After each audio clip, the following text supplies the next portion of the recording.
As soon as you shifted from humans being a special creation with an immortal soul to humans are a highly evolved animal, and in the process of evolving, the nature of the person was undermined.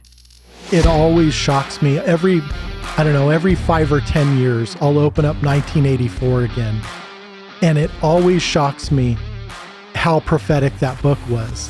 And it shouldn't have been a playbook, folks, but we did not understand that government and the state isn't sovereign over everything. There are spheres of government, and one of those is the family, right?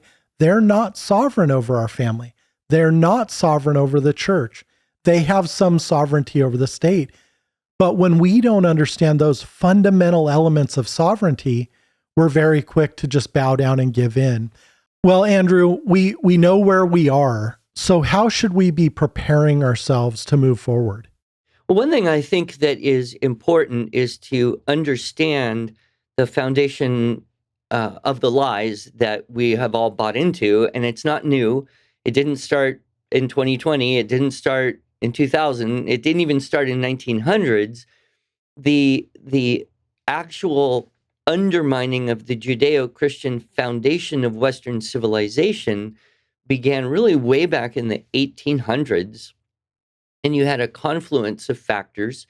One is you had the Romanticism idea and the poets of the time, Wordsworth, Shelley, and some of the writers, you had Rousseau, writing about this dissatisfaction with Judeo-Christian moral traditions, that somehow humanity just couldn't be happy. Humans could not be happy with, particularly in regards to the sexual norms, like this monogamous marriage, family unit, loyalty to the spouse, that all of that was just not going to allow for the free exploration and expression of human sexuality. I mean, it really began there. And of course, in the literary and academic sense, it's kind of hidden, but it gradually trickled down.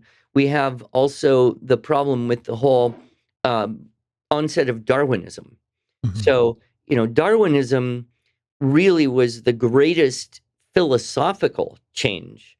You could talk about the scientific implications, but it was a philosophical change because as soon as you shifted from humans being a special creation with an immortal soul to humans are a highly evolved animal and in the process of evolving and a survival of the fittest kind of attitude, then the nature of the person was undermined. Right. And everything became much more utilitarian. So philosophy, the utilitarian philosophies, you had the Enlightenment philosophy, like we are going to somehow now take over our own evolution and make ourselves better and become enlightened through our own power, and we don't need God anymore. And Nietzsche, God is dead. We don't need God. Well, what happens when you do that?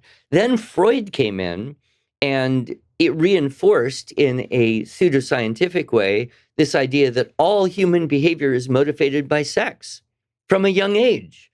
And that's the most important thing that anyone can think about is sexual fulfillment and sexual problems and like resolving all of psychological problems and dissatisfaction around sex. And people subtly started to buy into that. And then we had Marxism, which was class warfare. And the idea that, well, no, the reason everybody is unhappy is because there's people who oppress other people. And if we could just get rid of the oppressors, then we could achieve true human happiness. So let's overthrow the ruling class, rise up the proletariat, everything is equal. And because if we could get rid of that, all human beings who are fundamentally good will get along and will live in paradise. Of course, that worked brilliantly, in Russia, China, Cuba, every country where they tried true economic Marxism just multiplied the misery of people. And then what we see in the 21st century, is essentially the marriage of Marx and Freud, because economic Marxism isn't going to convince too many people that's the way to go. Now we have to have class oppression based on sexuality, sexual orientation, sexual preferences, and that's kind of what we see. The angriest people around right now are the ones who scream out homophobe, transphobe, and we can't have you exist in our society or else you will destroy the happiness and freedom of all people. So these lies are just deeply embedded. One of the books I recommend, I would recommend it to every one of your listeners. I think it's probably the best explication of how we got to where we are.